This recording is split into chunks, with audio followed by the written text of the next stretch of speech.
Cool. Awesome. Yeah. So my name is Chris Fretz. This is Beyond Sequential Consistency, leveraging atomics for fun and profit. So I'm part of the Bloomberg crowd. So I'm a senior C++ engineer at Bloomberg. Work in an organization called Tickerplant. Obligatory comment: we are hiring. If you like what you see, come talk to me. But it's but yeah. So for this presentation, I'm happy to take questions as we go. I was a little bit tight on my timing when I was doing it earlier, so there may come a point where I'll stop taking questions. We'll see what happens. But cool. So to start out here, we can talk about an overview for this talk. So the goal here, obviously, is to discuss the different memory ordering models available in C++, along with the performance differences of these models. And that's what I'm hoping is kind of unique about this talk. I know Alex gave a really good talk last year at this conference around the different memory models. Like, I've seen a couple different versions of talks like this, but I've never seen them actually try to take the models, apply them to a specific data structure, and then actually try to talk about like what's the performance differential you get off of these. And I think it's kind of an interesting question because like if you're going to take the time and effort and maintenance cost and development cost to like actually try to use relaxed atomics, you might as well have some understanding of like what are you actually going to get for it. Like it's because at the end of the day, it makes the code more complicated. But yeah, so we start with a quick introduction, defining terms and core concepts before considering like specific implementations and different memory models. So we focus specifically on a single lock-free data structure, the Q, that is extremely favorable for memory ordering optimization. So on this one here, it's a data structure that I spent a lot of time with at a previous job, but it also happens to be one that optimizes very well. And so the specific results that you're going to get here are always going to be tied to the data structure that you're actually focusing on and the use case that you're using it for. But yeah, we focus on a specific data structure here. Compares the different relative performance of the different memory models for this queue, and then also considers some surprising outcomes where atomics are not actually necessary. But so starting out with some disclaimers, lock-free programming I think is technically cool, but it also leads to complex solutions. I remember seeing in a talk a long time ago where somebody was like, like my lock-free algorithms, and it's this crazy Rube Goldberg machine. Like it tends to produce complex solutions. It's hard to get right, it's hard to maintain, it's hard to test, and I think it's often overused. Like, one thing you have to keep in mind with lock-free programming is that it's not guaranteed to be faster. Like, it may be faster, but a lot of the time you are kind of exchanging doing more work on average to have guarantees that, like progress guarantees for your thread, so that you know that you're not going to block, but you may end up doing more work on average. And so like it very much depends on the precise use case for whether or not it's actually going to be a win. So benchmark, like performance is hard to reason about. Computers are complicated. It happens all the time where you think something's going to be a win and then it's not. Yeah, performance is often usage and hardware specific. And this talk focuses on the performance of the data structure itself. So like, and it also chooses a data structure that optimizes well. So you always have to keep in mind your use case. Like if you're going to pull something out of your queue and then immediately try to read off of a network socket, it probably doesn't matter how fast your queue is. So you kind of have to keep that in mind. Your mileage may vary. But so one final disclaimer, this is something that ChatGPT gave me when I tried to talk about kind of the inherent conflict here between what do you call performance, correctness, and maintainability for lock-free programming. So just always keep in mind whether or not you really actually need it. But cool. So to get into, before we actually start talking about specific memory models and everything, we should probably define what we mean by lock-free programming in the first place. Colloquially, typically people mean that you're avoiding the use of mutexes and system calls, like software locks in general, trying to stay away from those. Obviously, at the end of the day, if your code is going to do anything useful, you're still going to require some kind of synchronization. So often it's focusing more on kind of like the minimum granularity hardware locks that are available, specifically depending on hardware intrinsics that guarantee that certain operations are uninterruptible or atomic. But at the end of the day, like if you want your program to do something reasonable, there is still going to have to be synchronization here. More formally, lock freedom guarantees that at least one thread always makes progress. And that might not sound like such a strong guarantee, but we'll get into what we mean about that. So to take kind of a very, very simple, bad but illustrative example, we have this code here. So don't write this code. This is not great code. But assuming that we had this increment function here, and the semantics of this are that we want to increment some global counter by a specific value, you could do it something like this. So we have our global counter. We have a global mutex. We come in here, we just immediately grab a unique lock, and with class template argument deduction, we can just put it like that now, which is nice. This is just a scoped lock. We'll grab the lock when we come into the lexical scope. We'll increment our counter. We'll go out of the lexical scope and release the lock. This would be one way that you could do it that's very straightforward and traditional. This is also bad code. This is not how you should do this. But again, it kind of illustrates what I'm talking about here. In this particular case here, instead of having a mutex, we have a global atomic integer that we still initialize to 0. We have our same increment function with the same semantics. The difference here is that this time we load the counter once at the beginning, and we then call into this compare exchange strong function. And so if people are not familiar, the semantics of this function essentially are that, so we load our counter to start with, and then when we call into compare exchange strong, if the value is the same as what we loaded, the hardware will atomically swap the new value into place that we want here. So basically we load it once. If nobody else comes through and modifies the value, we will then swap in our incremented value. And if we fail, the semantics of this function are that prev is actually an L value reference here. It will update it to the new value so that like next time we come around our loop here, it will be updated. And the core observation here, even though, like I said, this is bad code, is that if we wind up in the body of this while loop, like if we fail, necessarily someone else succeeded. Like the only way that we have to back off in this case is if we know that another thread came through and did its operation. And so if we actually look at the assembly breakdown here, for the traditional locked version here, this ends up actually just boiling down into a call to pthread mutex unlock and pthread mutex lock. Whereas on the other side here, we have this magical lock comp exchange call. And so like what's kind of different conceptually in this case here, nowadays operating systems like optimize mutex lock very, very well. So in the non-contention case, you actually probably you'll stay in user space. But if you look at the formal definition for pthread mutex lock, it's allowed to do anything. Like you can get put to sleep immediately. Like the operating system, you can have threads pile up and the OS kind of wakes them up whenever is convenient to it. You do still get the guarantee of only one thread at a time in the critical section, but you don't, the definition of pthread mutex lock itself does not give formal progress guarantees. So the OS can kind of do whatever it wants. Over on this side here with our lock comp exchange instruction, again, we have that guarantee that if we fail, someone else came through and updated the counter. And so like if we have 3 threads coming through here, most likely any individual thread is going to fail like twice at most. And so like you have stronger guarantees. Yes? Why is it a while loop instead of an if statement?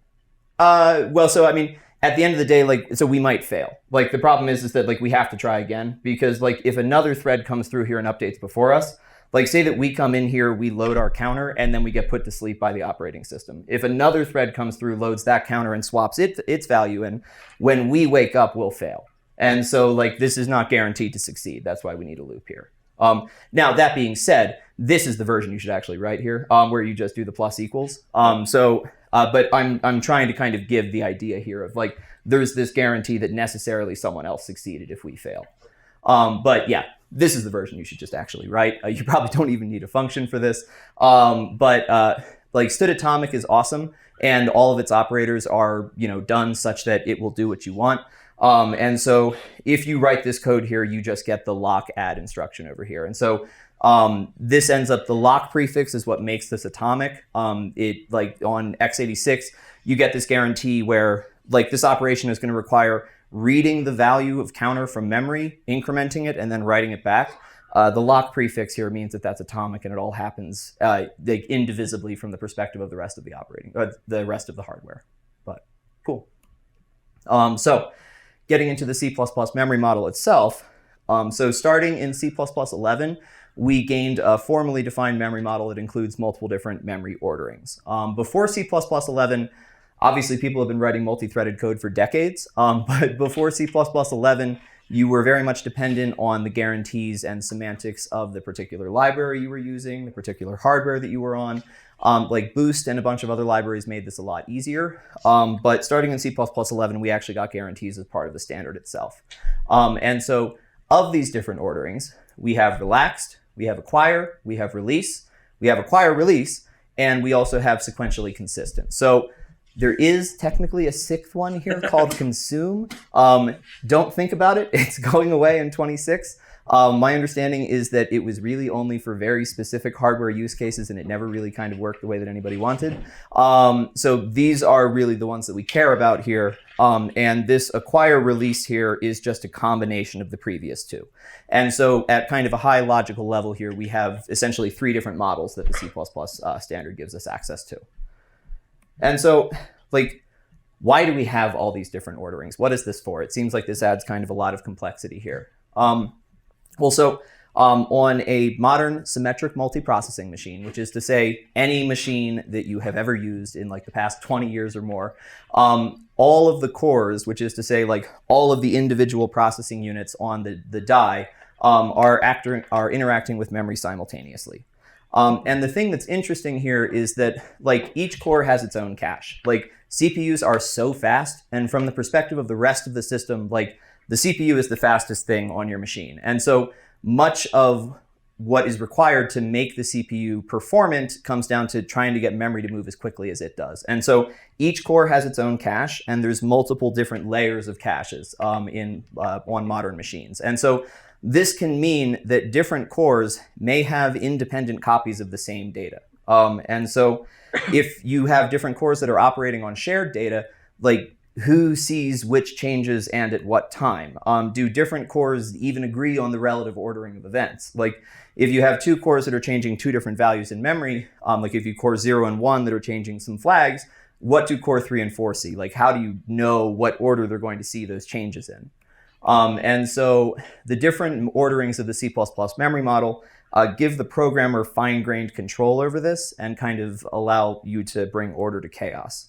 So the way that you can think about it here is that C++ defines an abstract memory model with several different available orderings that give different guarantees about how the different threads will observe events. And so then at the end of the day, it's the job of vendors and library authors to actually go and use the hardware and toolchain specific intrinsics necessary to implement and uphold this model. So like if you are as a programmer, do a store with release ordering, it's up to standard atomic and like, you know, it's up to the library and toolchain itself to make sure that that actually upholds the guarantees that C++ says that you have on that operation. And so to kind of get into the nitty gritty here, we're going to have to talk about what are called memory fences or memory barriers. And so the thing that we have to realize here is that modern machines and toolchains can reorder the execution of your code all over the place. You can get reordered at build, link, or runtime if you're using link time optimization. And like the optimizer can do more or less whatever it wants, as long as it conforms to the as-if rule, which is to say that the program that it actually builds runs as if it was the program that you wrote within the requirements of the C++ standard. And so the CPU pipeline may decide to reorder instructions based on runtime data dependencies. The cache coherency protocol may cause loads and stores to be observed by in different orders by different threads. And so like the runtime order from the perspective of an individual core can appear to violate common sense causality from the perspective of the programmer. And so what fences and barriers let us do is that they're kind of the lowest order primitive that we can use to constrain these reorderings. And so there's multiple different types of fences.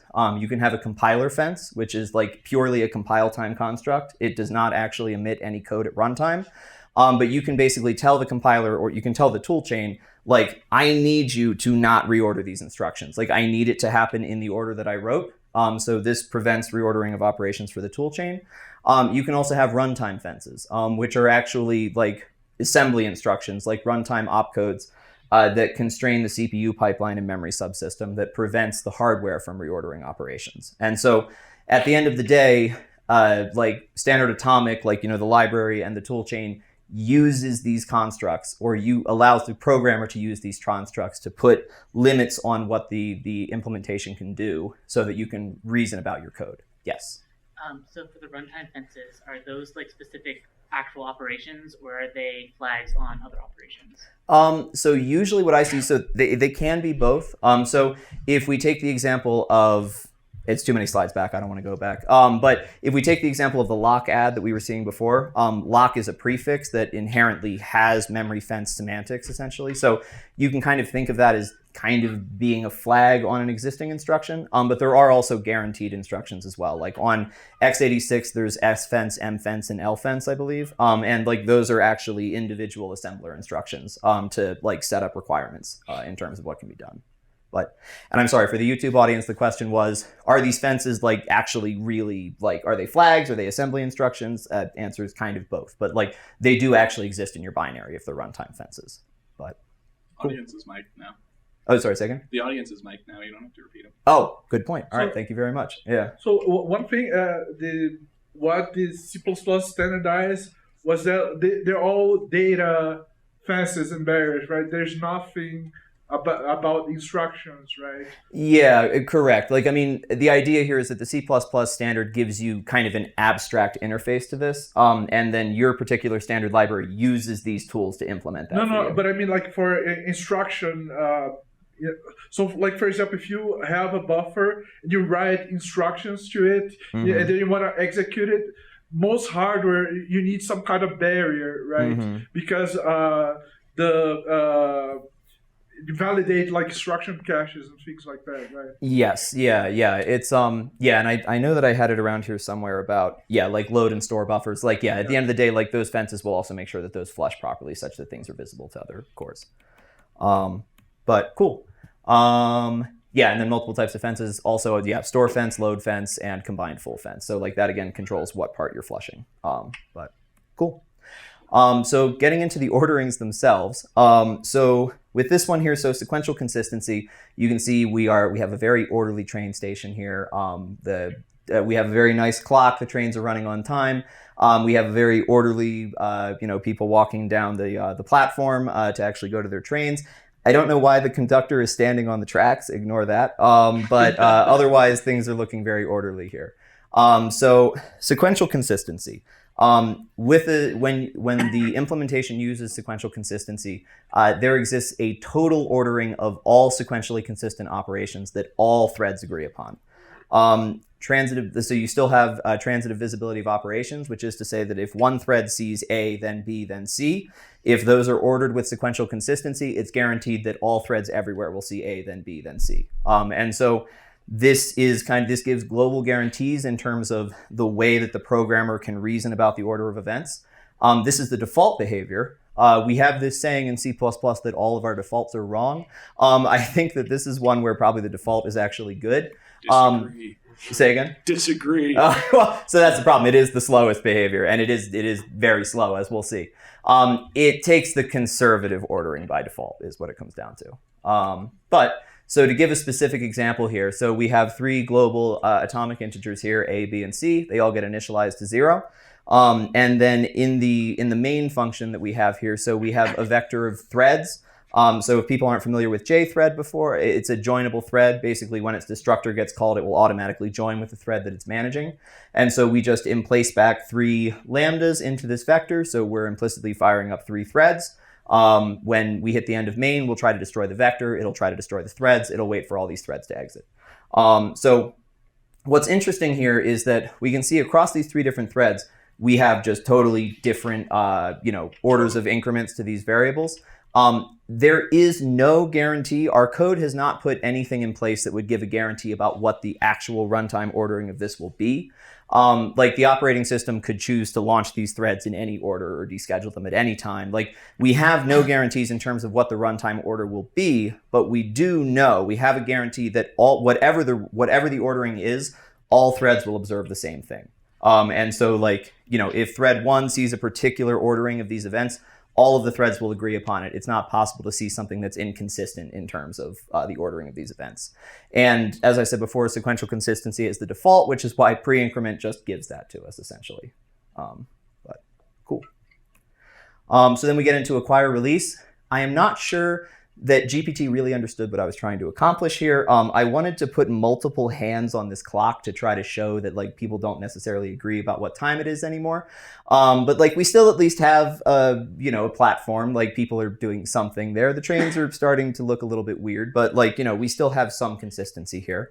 And so the way that I think about acquire release here is that like acquire release usage on a specific atomic sets up a synchronization point between threads. So with acquire release, the programmer gains the ability to basically, again, have this kind of common sense causal reasoning, this sequential consistency reasoning, but within a specific set of threads. And so this is a lot of text, but I think this does a good job of explaining it. If thread A stores a value into variable X with release ordering, and thread B loads that value from that variable with acquire ordering, it is guaranteed that B can see all the transitive stores that were visible to A at the time that it made the store into X. And so you can imagine like if you have thread A that's doing a bunch of stuff with like different classes or whatever, they're all changing global state. It then stores like 5 into variable X if with release ordering. If thread B then loads 5 from that variable with acquire ordering, B can see everything that happened at A. Everything in A that had happened before that store is guaranteed to be visible to B. And so this sounds a lot like sequential consistency, but the difference here is that this is only true for threads that synchronize in this way. It's said in this case that thread B synchronizes with thread A. There are no guarantees that are given for threads that do not synchronize in this way. And so that's kind of what's essentially different here between this and sequential consistency, is that sequential consistency is a global guarantee, whereas with this one here, you only have guarantees for threads that specifically opt in for the synchronization here. And it's important, it's one way. Yes, yeah, correct. Yeah. And so to give a concrete example here, so say that we have 2 threads here. We have a producer thread and a consumer thread.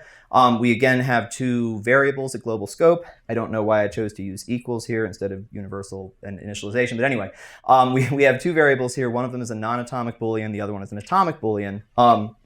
In the producer thread, we store true into non-atomic, and we then store true into atomic with release ordering. And in consumer thread, we load from atomic with acquire ordering. And so at runtime, if we make it into the body of this if statement, it is guaranteed that that assertion will pass. It's not guaranteed that we make it into that if block because like the operating system may choose to start consumer thread before it starts producer thread. But if we make it into that if block, that assert is guaranteed to pass. The way that you can kind of think about it here is like these are the fences that I was talking about before. Like non-atomic, this store into non-atomic cannot be ordered below this operation at any point in the pipeline. And this assert, this load from non-atomic cannot be ordered above this acquire load here at any point in the pipeline. And if there are runtime opcodes that need to be emitted to make this true, the implementation will do it for us. And there was a question. If there's another non-atomic below that's being set to true below the atomic store, that could be going up, right? That could. I believe that is allowed to be moved up in that case. I think it's a one-way barrier, but you wouldn't have specific guarantees that will be visible. It may be visible, but you don't have guarantees on that. Yeah. So the non-atomic store doesn't need to be like even a relaxed atomic store? No, it's just like this happens before this barrier sets up a happens before relationship here so that you have the guarantee that even though that's non-atomic, it is visible in the other thread. But yes. I don't think that sounds right to me because you do a read and you do a write. And if you, so you're saying you're not going to enter the if. If you don't enter into the if, like if you enter into the if, it's guaranteed that it passes. Yeah, okay, but so yeah. There's no guarantee that you enter into the if. But yeah, question. So if we want to implement a mutex with these atomic loads and stores, is this the memory model, the ordering that we need? You certainly could implement it with this ordering. I would encourage you not to implement your own mutex. No, just a question. Or do we need can we go with a more relaxed model, or we need a stricter model? I believe you could do it with this. It depends at the end of the day what your implementation is going to look like. But so I believe in the mutex, everything that is happening in the critical section must be observable by the other thread. So that's the idea, I guess. Yeah, you should be able to do that with this. But, Yeah. but basically, this will allow you to move up, right? So in the mutant, you don't want to do that, right? Yeah, I mean, again, I would have to see the concrete implementation there to say for sure. I believe I have another question. Yeah, and yes, absolutely, you can do a mutex. It's hard work. You have to be careful, but you can do a mutex with this. There's no way to do mutex with entirely relaxed. You really can't do anything with if everything is relaxed. Yeah, and we'll get into that. Relaxed really does not give you much to go on. But yeah, good questions, definitely. Cool. And then we get into relaxed where we have total chaos. The clock has exploded. There is no platform left. People are just on the tracks. Everything's going every which way. Nobody knows what's happening. So with relaxed ordering here, it only guarantees atomicity, which is to say that no thread can see a partial write. Like you do still have the guarantee that it either happens or it doesn't. And also this thing called modification order, which is interesting. I did not actually know this before I started the research for this talk. But modification order basically just says that there still exists a total ordering of writes to that one variable, to that one location in memory. You still have a guarantee that there's a total ordering of the writes everybody agrees on. But there are no guarantees whatsoever in terms of the ordering of visibility with other reads and writes. And so it establishes neither a runtime or a compiler fence and can therefore be reordered arbitrarily at compile or runtime. And was that a question? So it only guarantees ordering to writes and nothing else. Well, it only guarantees, like basically you have a guarantee that all the threads will agree on the writes to that one location in memory. But you can't reason about how those writes relate to any other writes in the program. So it will only ensure that it happened, but it won't ensure it. Okay, I see. Yeah. I mean, the modification order is kind of an interesting concept. It does actually give you the ability to reason about some things, but it's a really, really weak guarantee. But cool. So to give a concrete example here, we again have two different threads here, thread A and thread B. And a valid output of this program, that's not to say that this is in any way guaranteed, but a valid output from this program is that both threads print 42. And how could that possibly happen? Because 42 doesn't even show up until halfway through thread B. But you could very easily have it happen that either the compiler or the runtime environment decides well, I would really prefer to do that. I think that we'll run the store into 2 before we actually run the store into 1. And then you could also have it happen that, again, the operating system decides, well, let's start thread B before we start thread A. And so a valid runtime ordering of this is that we store 42 into 2, thread B then gets descheduled, we start thread A, we load 42 from 2, we store it back into 1, and then thread B wakes up and loads 42 out of 1. And we now have 42 printed by both threads, which is probably not something that anyone would have guessed looking at the code originally, but with relaxed ordering, this is allowed. Cool. Question? You haven't mentioned this, I think, Mm-hmm. but it is possible that the results you get will correspond to no ordering. Was that the out of thin air writes or there are partial, they correspond to some partial ordering that might not reduce to a total ordering. Yeah, it's craziness. Yeah, my understanding is that there is that possibility of having out of thin air writes where you have something that kind of then becomes self-justifying. My understanding is that is formally allowed by the memory model, but it's not something that exists in any any existing implementation. I think AR64. Sorry, say again? Oh, yeah. I think you can get that on ARM. Oh, can you really? Okay. Yeah, Intel has a much stronger idea of photonics. Yes. Yeah, that's very true. And ARM has a faster one. Yeah, we'll get into that. Yes. So it looks like you can't reason anything with relax. So does it at least go faster? Oh yes, that's the idea. Is that and actually, I think I have a slide on that. Yeah, so it gives the implementation total freedom to reorder at any or multiple levels. And it gives the programmer very little ability to reason about really anything. But at the same time, yeah, it's super fast. So you get garbage, but it's really fast. Yeah. No, you don't. It is. It depends on the scenario. I don't know that you'll get garbage. It just, I don't know. So admittedly, the situation with the out of thin air writes, that's not something that I know a lot about. So I don't know that I can speak to that directly. My experience on any in real hardware that I've used is that you can still use relaxed ordering. You have to be careful about it, and you need to know that ordering doesn't matter for you. And there are situations in this presentation where we'll use relaxed ordering, but I think we have another question. Yeah. No, I'll speak to that point. The almost all uses of relaxed that I know of that actually work involve treating it like something you got from AI. It's you got something and it's a guess, and it might be right, and you can do something based on that guess, and that might speed up your program, but you're gonna have to verify at some point. Right. The most common practical use is just a counter for logging. But like, I just want to know how often this thing kind of happened-ish. Yeah. So another question. So my understanding is that this is only good for atomicity, but not for synchronizing. For the first example that you showed with the atomic, it's very far off. You don't have to go. Oh, okay. But with the assembly, where there's a log prefix for the add instruction, that was just a single instruction for adding the value on top of the atomic. Would this be different with the relaxed model? So that comes down to what the hardware itself can give you. I believe that if you did a fetch add with relaxed ordering on Intel, you would still get a lock prefix. So like you get a stronger guarantee than what you asked for, but it kind of comes down to what the hardware can do. In that case, they would emit the same code? I believe on Intel it would, yes. But you have no guarantee about that, formally speaking. Okay. And another question. So imagine we have like a system, there is a master thread, it sets a bool, and when the bool is set, all the other threads need to terminate. Would this be like a reasonable use case for relaxed? No data is exchanged except for this bool. So on any platform I've ever used, I think that would behave reasonably. But again, with informal guarantees, I don't know. There's a problem with this because because there's no reordering constraint here. That relaxed set to bool can be moved way up higher than you expect, and so all of your threads are terminating before you would expect them to. Yeah. But this is like the problem of the compiler, because the compiler has moved that variable. It's a combination of all levels. Yeah. But yeah. So that being said, like I said, in any hardware that I have used, what you're talking about does appear to work, but I don't know that it's portable in all cases. But yeah. Yes, another question. You can write, basically, if you do it somewhere in main, you can write it as the first thing in your main.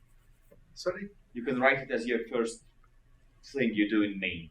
Okay.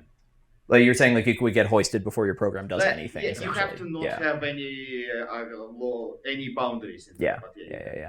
So I do think that I want to keep moving forward here, just because I have a lot more slides. But yeah, this is very interesting stuff, and you can get lots of really weird stuff out of relaxed ordering. But cool. So we can talk about a practical lock-free data structure that uses this. So we're going to start here with the prototypical example that is, extraordinarily useful, elegant, and fast, I think, which is, of course, a lock-free ring buffer. So the idea here is that we have a circular buffer of memory along with atomic counters to move data between threads. The basic use case here is a single producer, single consumer. It can be trivially extended to single producer, multi-consumer. It starts to get more complicated if you need to have multiple producers, but it can be done. This is kind of a high-level idea here. I will come back to this image. This is just trying to give kind of a rough idea.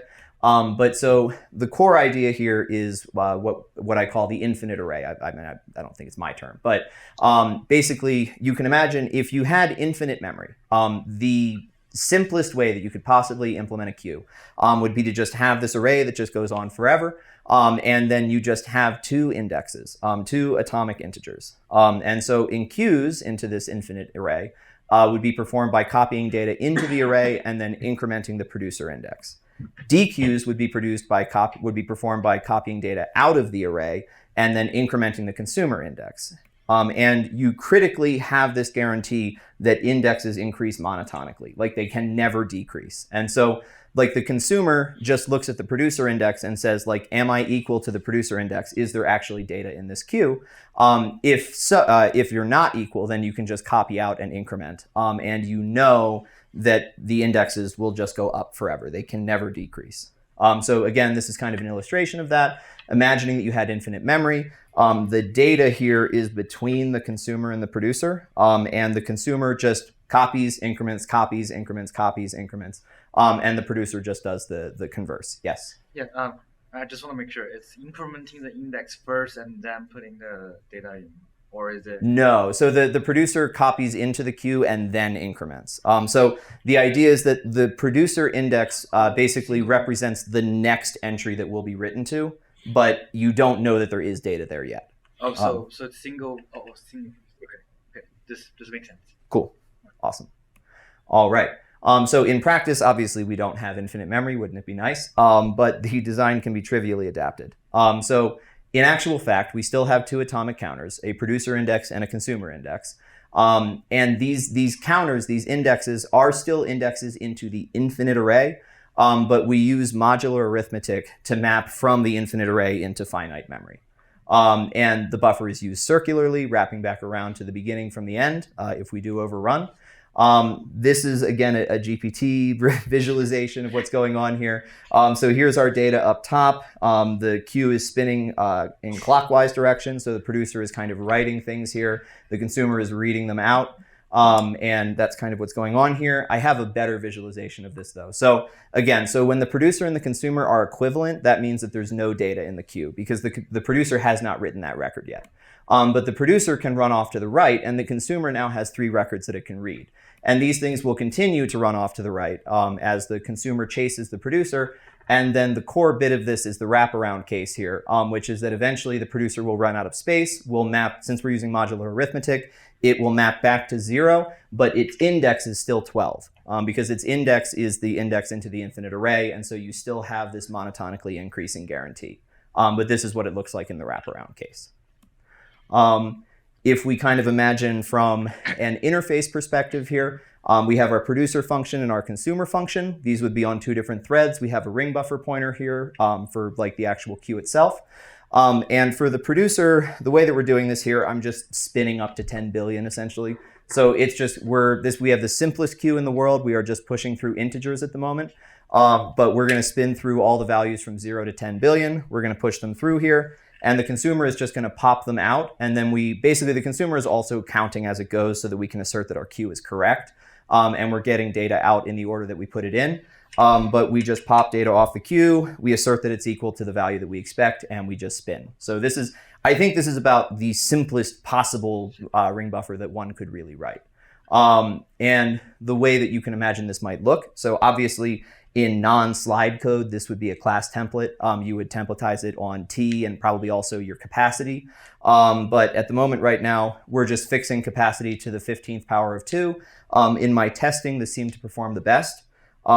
We have our 2 indexes down here. So next producer record and next consumer record. So this is the next record to be written. This is the next record to be read. We have our push function, our pop function, and then we have some helper functions here. The size function just gives us the current distance between the producer and the consumer. The sleep is just like a little kind of back off spin lock thing. And then map index is that bit that actually takes the index from the infinite array and maps it into our actual data array down here. And so to look at the actual implementation of push, it's very simple. The main predicate up here is that while size is equal to capacity, that means that the queue is full and the producer cannot put more data into the queue. It's wrapped around and the producer is sitting on the consumer. But then after that, in terms of the actual production here, we just copy into the data record. We copy into the data array. We have our map index function here, which just runs a mod. Since we have a power of 2 here, this could be a bit mask, but I think this is more obvious code. The compiler will do that for us anyway. And then the size here is just subtract the consumer index from the producer index. And so as long as we do have room in the queue, we just copy it in, and then we just increment our producer record to let the consumer know that this value has now been written. And that was a question? Yeah, if you could go back one slide. So you're just checking if the size is equal to capacity, but what happens in the case when it's full? Mm-hmm. Well, so that is the case where it's full. Basically, so you could obviously have a bunch of different implementations of this right now. The current implementation here is just that this will block forever until it's not full. You could put up different semantics here. You could have a push if empty or push if space available or something like that. This implementation right now will just block until eventually the consumer frees up space in the queue, essentially. But cool. Another question. What is the spin counter for? Oh yeah. So we'll get to that. So I'm showing you an actual implementation here. Like it's got some noise in it. So the spin counter here is down here for the sleep. So like basically, in the sleep function here, I have it spin 16 times before I actually have it start backing off. Like the idea is to make it a little bit of a spin lock before we eventually start backing off. But then yeah, in the pop function here, we again have our spin counter. Our predicate is different. In this case, it's while size is equal to 0. So while there is no data in the queue, we sleep. But then otherwise, same exact thing where we just map into the data queue, the data array, pull out the record, and then increment the consumer index. And so this is kind of a very basic implementation of a ring buffer. Yes. Couldn't have the pointers, the record, the consumer, and producer, couldn't they change between the check of the size and? So the crucial thing that's important here is that so we have 2 threads in our queue, but the producer and the consumer are individually single threaded. Okay. And so that's why this works. Like okay. Yeah, this gets a lot more complicated if you have to start worrying about multiple threads incrementing the same index. Right. But yeah. Okay. But no, that's why this works, and that's why this size is this simple. And I can just check it once and then it's done. Okay. But yeah, cool. Good question. Yeah, for the rest of this then, so we just have this print stats function. This was just how I was running my benchmarks. So we just check the consumer record. We just every second check what was the diff essentially. That gives our queue velocity. And then in main, we just make the queue and we just fire up the threads to actually do it. And so if you do this, so I was running this on a 64-bit x86 like Intel Xeon processor, so like a server class chip. What I was getting out of this, so this ran for 10 minutes. The queue written exactly like this gets us about 10 million records per second. And depending on, like, I don't know if people have a lot of experience writing lock-free queues, 10 million records might sound great, but it's really not. It's actually pretty awful. This particular chip was running at 2.6 gigahertz. So 10 million records means that we're at something like 260 cycles per record. And our queue is doing nothing. It's doing no work at all. And it's only moving integers. Like this should be the fastest possible case. Like we should be able to go substantially faster here. And so the question is like, what gives? And so if we actually go back and look at our push function, so I have an assembly breakdown here on the right. The like fine-grained details don't matter that much. Here's where we load from the producer. Here's where we load from the consumer. We run the subtraction here to get the difference in the size of the queue. We compare it against the maximum size. And if it's not equal, so JNE, we jump to label 48, which is where we do the actual production. Otherwise, we go into our nanosleep back off. And so this is label 48. This is where the production actually happens. So we load the producer index. This AND instruction here is us mapping into the queue. This is the bit mask to like lop off the high bits and like only stay within the queue. This move instruction here is the actual store into the array. This is this complex indexing that x86 allows us to do. And then here is the lock add. So this lock add corresponds directly to this ++ next producer record. And if we look at the consumer, it's basically exactly the same. We load our indexes. This time we're just comparing directly because we want to know if the indexes are equivalent to each other. If they're not, that means there's data in the queue. And so label 22 here, again, yeah, we do our bit masking. We have our lock add after we pull out of the queue. And then everything gets fully inlined here. So this is actually our failed assertion check. But so what's interesting here is that like if we actually go and look at this assembly, like it's ands, it's moves, it's comps, it's like conditional branching, like it's like there's nothing interesting in here. The only thing that's interesting is this lock add. Like that's really the only thing that could possibly be a bottleneck here. Like everything else is just very bog standard like x86 assembly. And so yeah, the only potential bottleneck in this assembly is the lock add. So yeah, this is a read modify write instruction. It issues a full memory fence. As I mentioned before, that means that like basically we have to do 3 things here. The hardware has to read the value of consumer record, increment it, and flush it back to memory. It does that all as one thing because of the lock prefix. And like, do we really need this? And this gets to the point that you just made, which is that like we really don't. Like by using the default API on standard atomic, like calling the operators, we are implicitly requesting full sequential consistency. And by using the pre-increment operator, we are also implicitly requesting the read modify write. But the producer and consumer are individually single threaded. Like we know that nobody else is ever going to touch that index. And so this pattern does not require sequential consistency. We can avoid both sequential consistency and the fetch add. So the next version of this here, we've now replaced all of our operator calls with like load and store, doing it manually. So we load our producer record with acquire ordering. We store back into the producer with release ordering. I've now changed this from size into like has space and has data. That's just because I'm trying to like be very intentional about how many times I load from these indexes. But yeah, in our has space, we just like check, we load from the consumer with acquire ordering, just check if we're under the capacity, and just return true or false based on that. So this is essentially the same code. It's just now we're issuing the loads and stores manually, and we're using acquire and release ordering. Yes. Do you need acquire for producer? You don't, no. Well, Okay. That's so funny enough. That actually is something that I ended up cutting from my slides, but no, I don't believe you actually need acquire ordering here. But that notwithstanding for now, it's a good point. Yeah, and the consumer is essentially the same thing. So it's just acquire, release, acquire, release. This acquire on the producer is particularly important. We'll get into why in the future. But yeah, this is just doing the loads and stores manually to make sure that we actually get the behavior that we want. And so by just making these changes, trivial modifications. Oh, okay, all right, never mind. I'm a bit ahead of myself. So this is what the assembly actually ends up looking like. Again, it's not that important. The compiler has gotten really aggressive with optimization and inlining here. Things actually end up getting a bit reordered. So again, we load producer, load consumer, bit mask, and then the label 59 is where we actually have the production. That's actually above this in the assembly. Label 59 right here, we have the store into the queue, and actually updating the producer index you can see right here. So the important bit of this is that in this assembly now, we have no lock prefixes. Like it's all just very standard assembly. And do you try the same example by replacing every acquire or release with sequential consistency? So I did not try doing this for this particular code. On x86, that may end up being equivalent. It's very possible. So we'll get into it, but x86 is really, really coherent by default. And so what you're suggesting may have led to identical assembly. Yeah. But this will get you better performance on other platforms. Yeah. Cool. But so by just doing this and nothing else, this is what we get. So this was our original sequential consistency. This is where we now are with the acquire release ordering. And so we're averaging something like 175 million records per second now, which is pretty awesome. And so our new code has literally 0 atomic instructions or fences on 64-bit x86.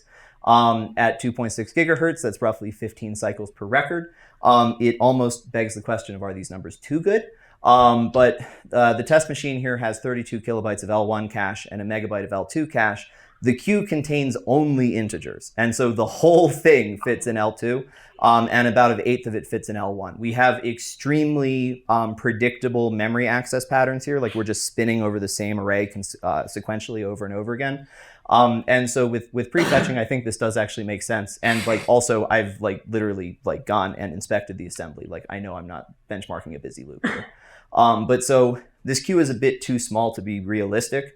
Obviously in a real world use case, you're going to have a lot more noise in your program that's going to thrash the cache, but it shows what the hardware is actually capable of. And so can we still go faster? And there's a question. Just a very short pedantic comment.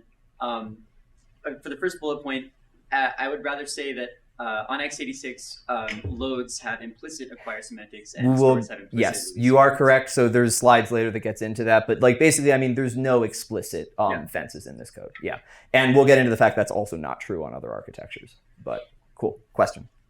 Is it possible for a store? So for a load, I got the same thing, but for a store, it has to do something.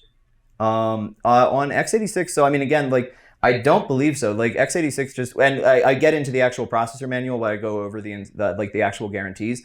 But again, this is the actual, this is the store right here. So this is the store into the queue. This is the store into the producer index. It is just, it's a move instruction. Yeah, move on x86 has implicit release semantics. Yeah, I believe that's true. Yeah. Cool. Nice. So yeah, can we still go faster? So this is another GPT image. So we have this comment here, separate routines, shared resource, false sharing slows everyone. So we have a brother and a sister here. They both want to use the same bathroom. They're trying to do entirely different things. The sister wants to brush her teeth. The brother wants to do his hair. But there's only one bathroom. And only one person can be in the bathroom at the same time. And so even though they're trying to do completely unrelated things, they end up piling up on each other and like having to wait. And so what could we possibly be contending on here? Like, this is lock-free. Like, where is this coming from? Well, so if we look at the declaration of our queue here, we have the producer record and the consumer record like declared right next to each other in memory. And these are 64-bit integers.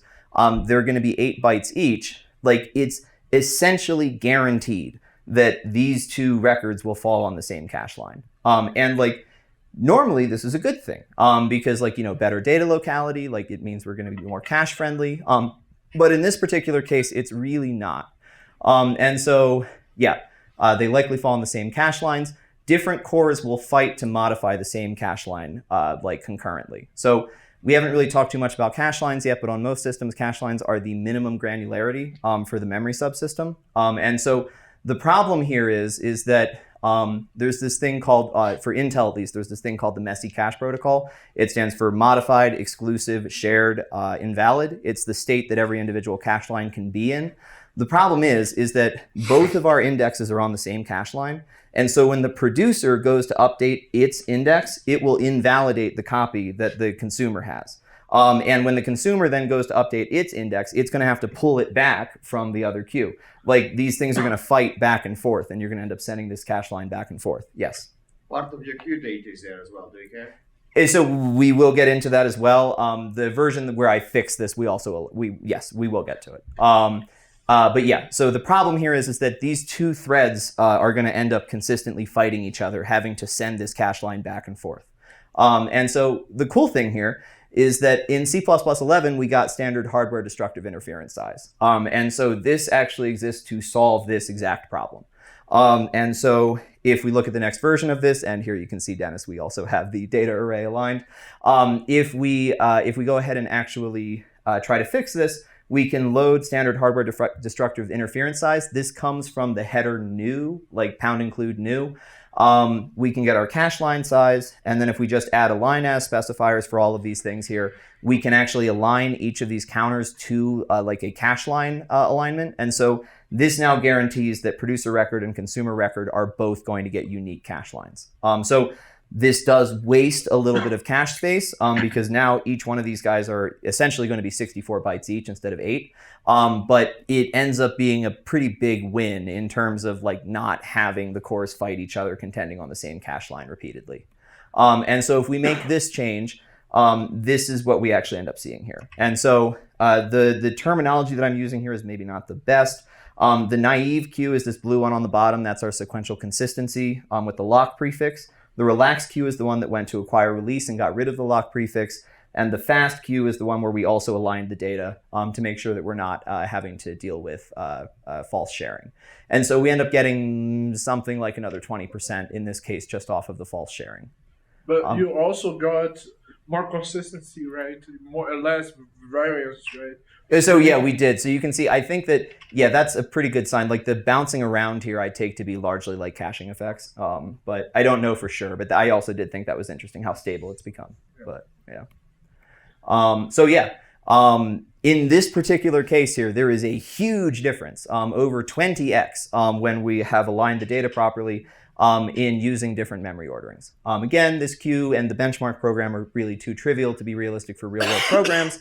But how can we make the benchmark more realistic? The first thing that we might want to do here is see how performance trends as the data gets larger. So in this case here, we again have the naive queue, which is the sequential consistency, and the fast queue, which is the acquire release and aligned. And in this case here, so the @64 means that we're now moving 64 byte records. And so in this case here, we still have the fast case is something like 70 million ops. We're still getting like 7x. If we go to 128, you can see that from the perspective of sequential consistency, 128 and 64 are exactly the same. And our acquire release one up here is around 50, so it's like 5x. At 256, we're still getting 100% wins. You can see that even at 256 bytes, the memory ordering is still more expensive than the data copies. We have to go to a full kilobyte before we actually start seeing the data copying become more expensive than the memory ordering. And so like it actually is fairly durable, even at substantially larger data sizes. Yeah, we have to go to a full kilobyte before the copy is the dominating factor. Even in this case, we still save 25%. It's hard to see on this slide, but it's 4 million versus 3 million. But how else can we make this more realistic? Yes. Do you have a super version of this graph by any chance? Do I have a what? Sorry. Like a total super version of this graph. I'm not sure I know what you mean.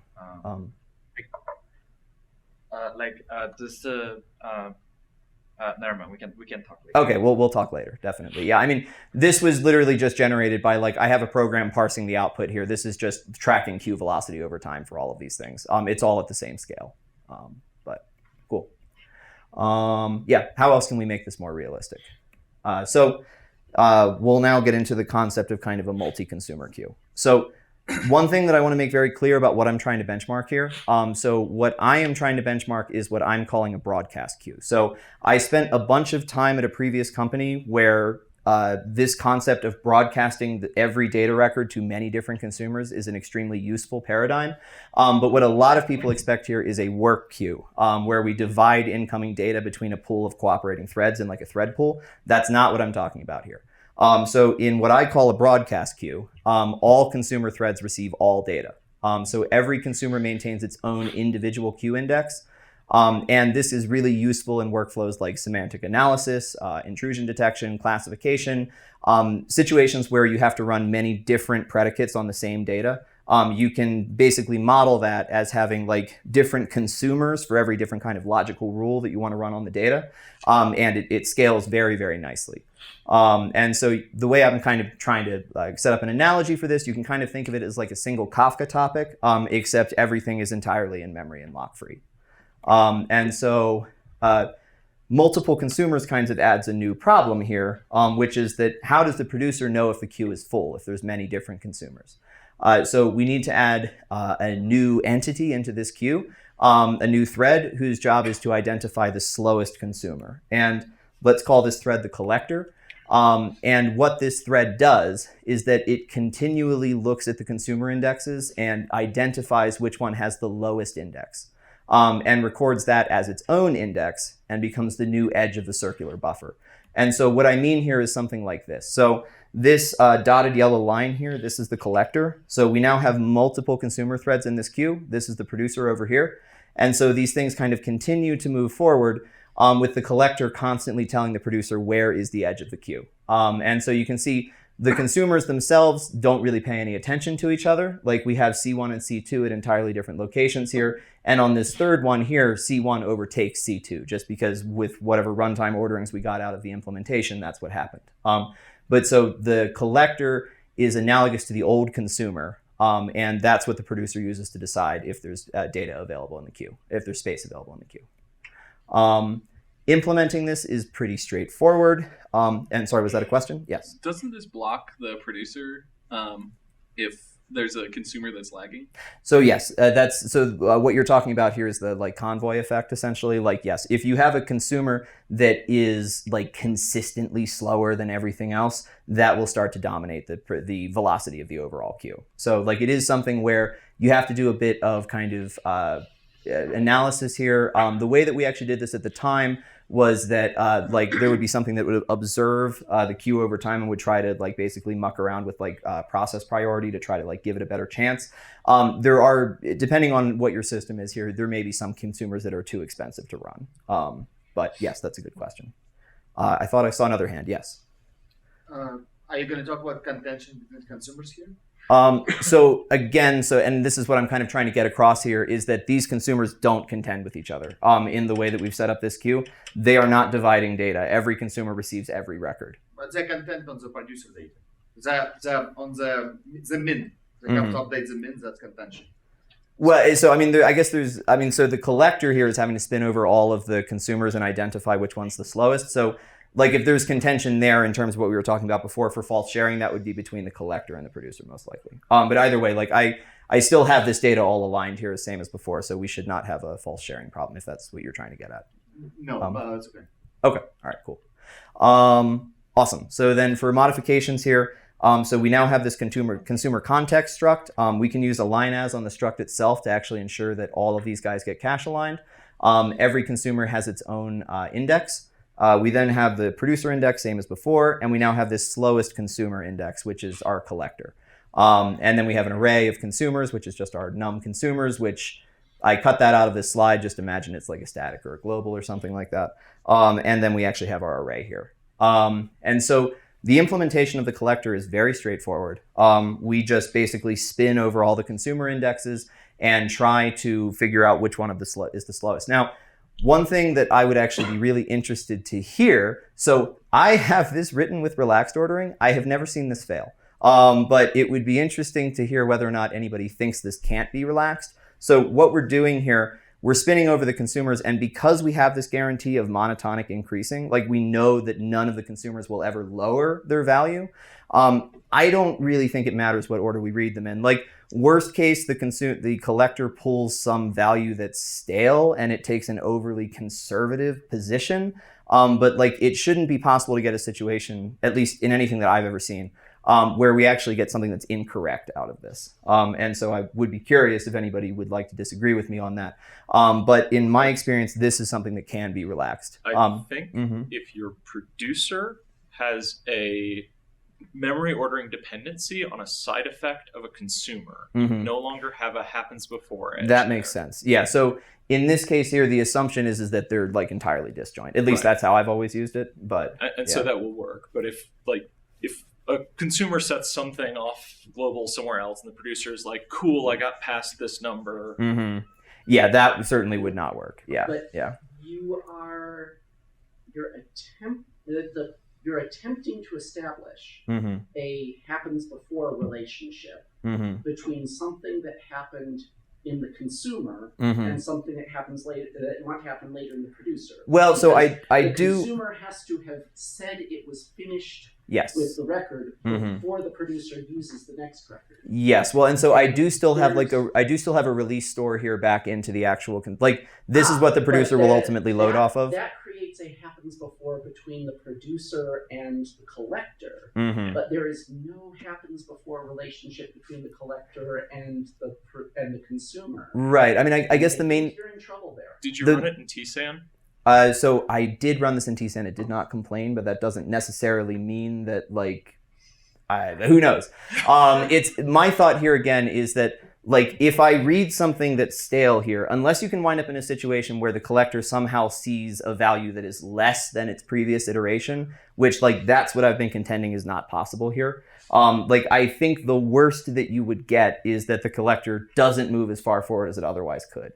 That's been my argument, essentially. Yes, Dennis. Well, I agree with your argument, but I also think that, like, it's entirely possible, it's entirely legal for the consumer to never publish its own counter. And so what you can get is it will just get stuck. Like you're saying like some degenerate architecture where like this just never gets posted. It's essentially. just in your local register local buffer and you never publish. Do you use a release on next consumer record when you set it? I do actually, yes. Okay, yeah. Then I think you're in a different really weird case where relaxed on an integer will like implicitly carry some of the numbering constraint with it. Okay. Yeah. So in my testing, this has worked. I'm not trying to say this is fully robust in all cases. Yes. Sorry. Yeah. Actually, we'll start with you. Yeah. Don't you get a problem when the index overflow? Oh, okay. So that's an interesting question. So we're using 64-bit integers here. Like in actual practice, I have seen queues like this run for months. Like 64-bit ints are so big, you just can't even imagine. Like you could probably run this for the age of the universe and it would never overflow. But like, yes, formally speaking, there is an overflow risk. Yes. Why collector? Why not producer? Why not just have the producer check everything? Well, when it sees that the queue is full, recheck and go until the key is fully. You could also do that. At the time when we were working on this, we wanted to make sure, like, we were fine with just pinning one thread in the system to just always run this. And then like you have guarantees that the producer never slows down. Like you don't get any jitter on like the production. That would be another way to do it. I kind of fooled around with versions. But in that example, what would the producer do if the QoS was just drop the data? Well, no, I think what Dennis is suggesting is that the producer itself could do this. It's like you wouldn't need to have a dedicated thread for this. But I mean, like, if the producer doesn't have that responsibility, what would he be doing otherwise? Well, I mean, like writing the data in, like it's like, yeah, I mean, we had situations where some of the data that we were writing in itself, like we were starting to become like memory bound, like, and so like this is how we chose to structure it at the time. I think that's another fair way to do it, but yeah, cool. So then this is what you end up seeing in this case here. So again, I have fast, relaxed, and naive, same meanings as before. So sequential consistency, relax, acquire, release, and this is when it's aligned. And what you can see here is that like when you start adding more threads into the program, this issue of false sharing gets magnified. And so at this point now, just on the false sharing alone, we're getting about a 4x improvement here. So the alignment really is significant. As we start adding more threads, it just kind of continues to be what you would expect. And so even at 32 threads here, we're at about 10 million up to about 50 million. So we're still getting about a 5x improvement off of this. And even if you just go for the sequentially consistent directly to the relaxed, it's still like a 10x, like a 10x improvement. This is now looking at the same thing with basically, so this here was the small case where we're just moving integers. This is now moving 128 byte records. And even in that case, you still get essentially the same trend here, where in this case here from sequential consistency up to acquire release, it's about 5x, but you still have like, you're still getting massive savings here. And so one thing that's kind of interesting, and this will get, I know that you can't do this, but one thing that's kind of interesting here is that this code now issues 0 memory fences on x86. Like, do we actually even need stood atomic here? What does it give us? What happens if we drop it? And we can now define our undefined behavior queue. This is bad code, don't write this. But what you can do here is like on x86, so we're doing everybody's favorite thing of synchronizing with volatile. And we've now declared everything's still cache aligned. It's still the same thing, it's just these are now volatile instead of being stood atomic. And if we go into the implementation here, so this atomic signal fence, this is a compiler barrier. This does not issue anything at runtime. I am just trying to very much encourage the compiler not to break my code. But this has no runtime implication. And otherwise, it's exactly the same thing. And what we end up getting out of this is this. And so like on x86 specifically, it does actually work. And the performance is essentially identical. Comparison of the assembly yields essentially the same code gen. Have we shown that stood atomic is unnecessary? Like, is the standard doing all this work for no reason? Well, what happens if we try to run this same code on this laptop that I'm now presenting from? And what you get is that it immediately goes boom and explodes. And so this is kind of nice. It shows that our assertions actually work. But like, what went wrong here? Like, why does this work on x86 64 but not on ARM 64? And it comes down to platform guarantees, which is what several people have been kind of alluding to here. So from the Intel x86 64 architecture specification, loads nor stores are reordered with like operations. Stores are not reordered with earlier loads. Loads may be reordered with earlier stores to different locations, but stores are transitively visible, and stores are seen in a consistent order by other processors. Like, this is a lot of text, but what this ends up meaning is that essentially on x86 64, acquire release semantics are essentially free. Like, the memory subsystem basically just implements it for us. Yes? I would say a better way to describe this is on x86 64, you are paying for acquire release semantics whether you all the time. Yeah, that's very true. Yeah, it's 100% true. But this is not true on more weakly ordered platforms like ARM and PowerPC. And so ARM requires like explicit load, acquire, and store release opcodes to accomplish the same. Those are the memory fences we were talking about before. And so if we actually build this on ARM 64, what we'll see is that when we store into the producer index, we have this STLR here, which is an actual like like store release instruction. And down here, when we load the producer and consumer indexes, we have this LDAR, which is an actual load acquire opcode. And so like these are the fences that make this work. And so like we know that we need these fences, but like what is the actual issue here? Like what are we missing on ARM? Like obviously the fence instructions, but why do they matter? Why do we actually need the fences? And so the first question here is, like, does it matter if the producer reads the consumer's operations out of order? Like, obviously the consumer has to do the read before it does the increment, but does it really matter if what does it mean for the producer to read those operations out of order? From its perspective, as long as the read happens before the store, there's not really anything for it to read out of order. Does it matter if the producer reads the collector's operations out of order? Like, again, the collector's doing one thing. It's storing back to a single index. And so not really. But does it matter if the consumers read the producer's operations out of order? And yes, this is fatal. And so this is kind of the critical section here. The producer does two stores. We store into the data array, and we then store into the producer index. And so the problem is that this is kind of a lame diagram, but the idea here basically is that we can have situations on architectures like ARM where we see the update to the producer index before we see the updates to the data array. And so you can wind up in this situation here where the consumer thinks that the producer has moved forward, but it then goes on to read stale data. And so, yeah, without the release fence on the producer side and the acquire fence on the consumer side, the consumer can see the producer move forward before its queue updates are visible. And so in this case, the consumer just then reads junk from the previous iteration. And Stood Atomic ensures that we always get the correct behavior on all platforms. So it gives us the fastest that there can be on x86, but it also makes sure that the code actually works on other platforms. And so for ARM, because I'm kind of running out of time here, I only really showed one benchmark case here. But this is, again, what we see on this laptop when we run. So this I'm moving 64-byte records here because I wanted to try to make it more realistic if I was only going to show one. But our naive queue is, again, sequential consistency, relaxed queue is acquire release, and fast is aligned acquire release. And we can see that even on ARM, from sequential consistency up to acquire release, we still see like a 100% improvement. So it's pretty cool. So one final optimization. I'm getting close to the end of my time here. But as I was researching for this presentation, I encountered this research paper that was published in 2009. Like, that's a link. I'm not going to open it up for now, but when the slides are published, people will go look at it. It suggests further optimizing the cache performance here with the introduction of cached indexes for both the producer and the consumer. It adds an additional cache line aligned index for both the producer and the consumer that holds a previous snapshot of the opposite index. And these cached copies are only updated when the producer or consumer would otherwise need to sleep, like when it would otherwise like run up against the thing and not have any data available. And this resolves the final remaining case of cache misses for the simple queue. Let me try to explain what I mean here. So this producer record, this is the real producer index, like this is the one that the producer actually maintains.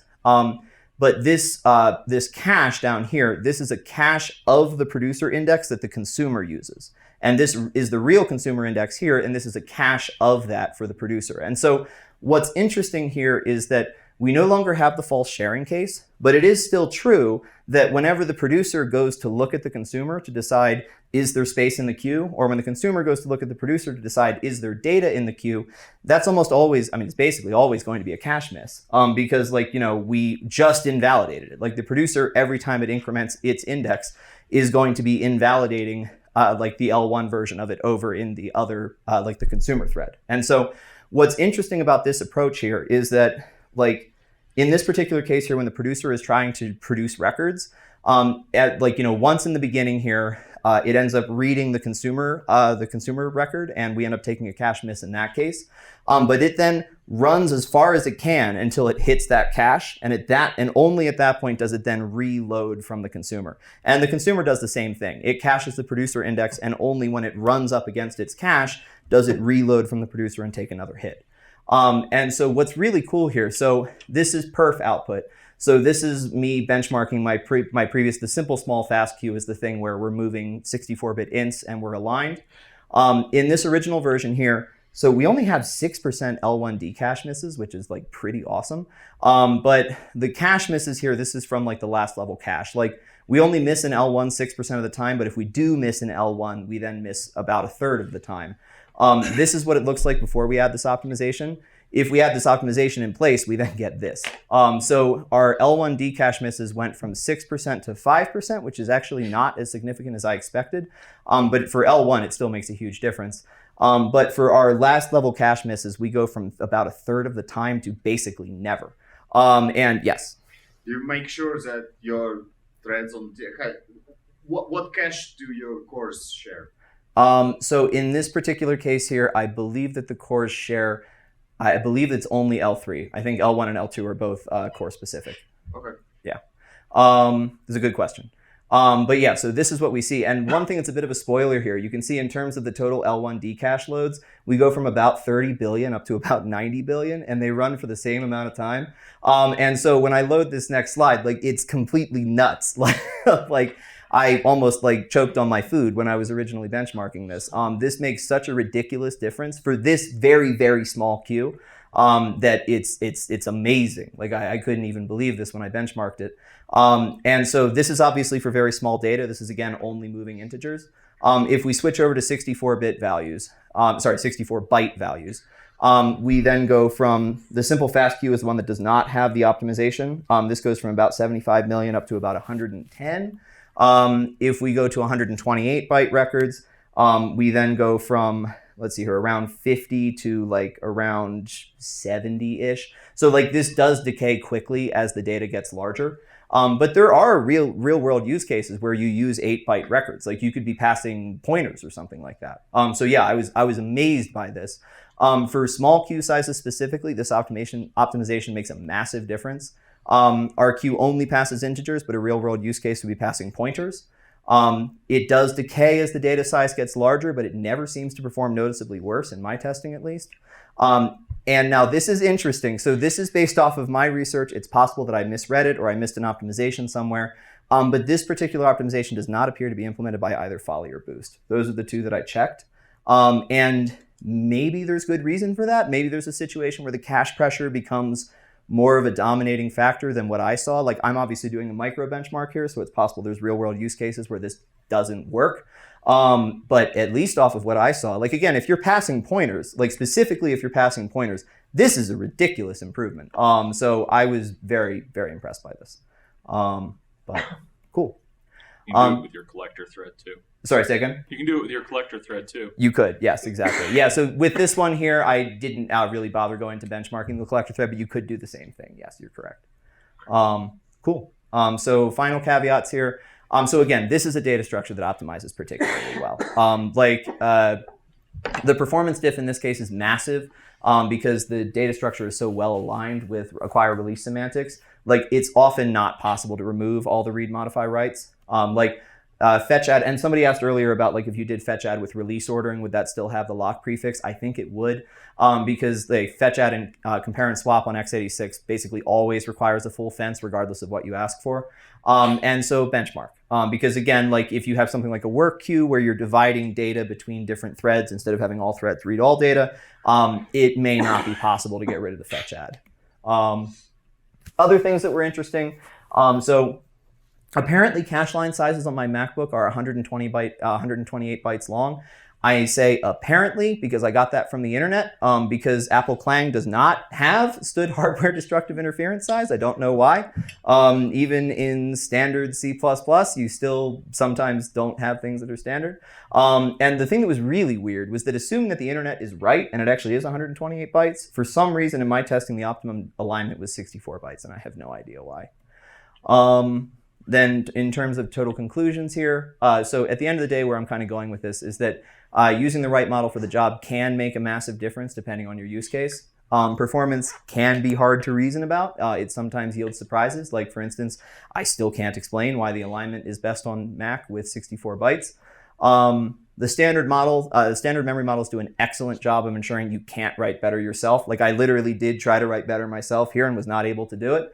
Relaxed atomics can be very difficult to reason about, but can be worth it in the right context.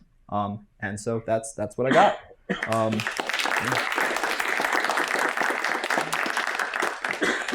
Yes. When you did aligning for full sharing, it seems like you tried to align two variables that are accessible for consumer and two variables that are accessible to producer. Mm-hmm. Do you think you can just... Do I even need that? That's actually a good point. I probably don't. Like as long as I think you're right about that. I don't think there's any reason to do that.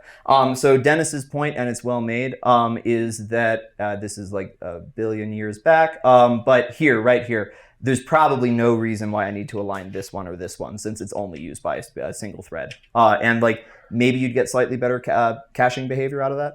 But yeah. Mm-hmm. Can some be relaxed the caches? Or just integers? Oh, yeah. Actually, why not? Yeah, that makes sense to me too. Yeah. I mean, maybe I guess the YouTube audience can hear it, but the point here is that it's not even clear that these need to be atomic. It's a very good point. You could probably clear that out. They need to be atomic. They do? Even if it's only so this cache variable, both of these cache variables are only ever used by a single thread. Oh, when you do the acquire that fills it in, you have to do an acquire on. So you do the acquire on the other one, which is atomic. Yeah. And so I think Dennis is right. I don't think either of these need to be atomic. Yeah, it's a good point. I'll have to try that. Any other questions from anybody? Yes. Can you go to the part where you update the producer index, but the array does not update in time? Yeah. So you mean like this, or? Yeah. The code that represents this. Mm-hmm. I think that's here. Yes. Mm-hmm. Could you have swapped these two instructions? I mean, so the problem is that they can get swapped from the perspective of the other thread. Like with the way this queue is structured, this store into the data array has to happen before this increment. Like everything breaks if that's not true. Interesting. Okay. Yeah. Yes. Did you try? In the case where you had your one relaxed, did you try compiling that and seeing if there was a difference in the... Yeah, so that is one where maybe I would have gotten a measurable difference on ARM. On x86, again, like it's all acquire release. Like it doesn't... I'm curious about the code gen specifically. Oh, like, okay. Is there different does it actually make a real difference? I did not investigate that, unfortunately. Yeah. Yes.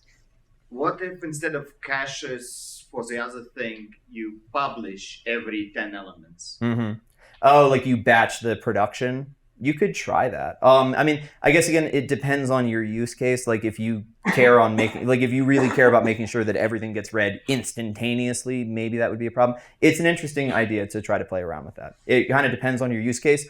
What I like about this optimization is that I think that this basically works all of the time. Like I can't imagine a situation where this would be a problem, but that is also an interesting idea. Yeah. Yes. Following mostly the same optimizations you've done here, how well would this be adapted to a stack rather than queue? So a stack is a bit more problematic because you can go up and down. Like a lot of my optimizations here are really lean on the fact that we have monotonically increasing indexes. But like that's the cheat that means that a lot of this stuff doesn't matter. But yeah. So the big thing that goes wrong with the stack is what's called the ABA problem. Yes, exactly. Yeah. Since he's holding the producers in the full uint64, you never see the same collide. uint64 again. If you actually eagerly chopped them to the size of the array, there would be bugs. Yeah, yeah. So the ABA problem is a situation where a thread, like you have a thread, it snapshots a value. It gets put to sleep. Somebody else comes in and changes the value and then changes it back to the original value. The thread then wakes up and says, oh, it's the same. And then you're screwed. And it's that's actually something I ended up implementing a work queue a long time ago. And that was a really annoying problem. What I ended up doing at the time was basically just like stealing some bits and just shoving them into the thing to make sure I would never have a collision. But yeah, the ABA problem. So that's the other thing. This is truthfully the reason that I wanted to talk about this data structure is because it's so beautifully simple. You start getting into more complex data structures and you have to deal with that sort of problem all the time. As far as I remember, you can do a single producer multi-consumer queue without having to worry too much about ABA problems. I think certainly in this case, yeah, definitely, yeah, yes. So you showed some examples where you pass like even 64 bytes and even bigger elements. So I was wondering, and you say in production people pass pointers, right? Oh, like, do you have any tips on how to do this if you want to malloc your elements so that it's too efficient? So I mean that's a good question because at the end of the day, like passing pointers would work, but the problem is that if you're calling malloc, like that's going to lock on the heap and like it's never going to matter anyway.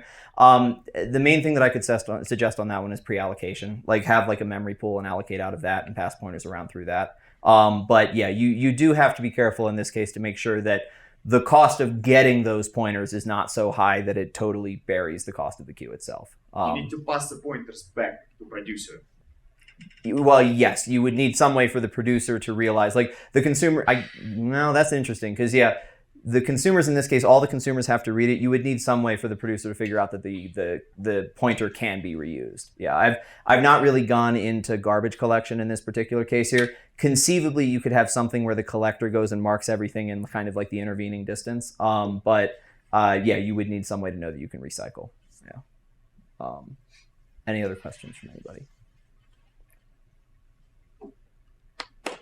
Awesome. Thank you.